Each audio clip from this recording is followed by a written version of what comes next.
Earth is a system of systems. That means that even small changes in one part of the planet can have effects felt all the way around the globe. The world's largest, hottest desert, the Sahara, is nearly the size of the continental United States.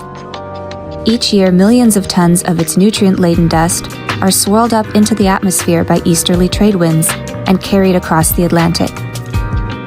The plumes can make their way from the African continent as far as the Amazon rainforest, where they fertilize the plant life of one of Earth's most biodiverse regions. The dust carries phosphorus, a nutrient necessary for plant growth. As it travels around the globe, the resultant layer of dust can easily be seen from space. This was especially true over the month of June 2020, when satellites and astronauts observed an unusually large quantity of dust, nicknamed the Godzilla plume, heading west from northern Africa. It thinned out over its 3,000-mile journey, depositing nutrients into the ocean and land below. To travel such a distance requires strong winds. These winds are from the trade wind system. The trade winds are affected by differences in sea surface temperature between the northern and southern Atlantic Ocean.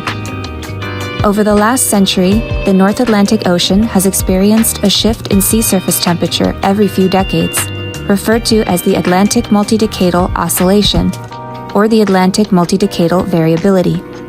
Warmer sea surface temperatures in the north, like those observed in recent years, lower the contrast between north and south and change wind circulation, slowing the trade winds down. The northern and southern trade winds converge along a latitudinal band called the Intertropical Convergence Zone, or ITCZ, which is where rainfall is most concentrated in the region. The ITCZ encircles the globe, and its connection to sea surface temperature and wind has been supported by observations over thousands of years. Though the band of rain always moves north and south with the seasons, a recent NASA study shows that the ITCZ has been migrating farther and farther north over the last several decades, likely a result of the warming climate. As the band covers more of the Sahara, increased quantities of rainfall over the desert dampen down the dust, making it even less likely to be carried off by the already weakened winds. As the climate changes, dust activity will continue to be affected. NASA researchers predict that within the next century, we will see dust transport approach a 20,000-year minimum.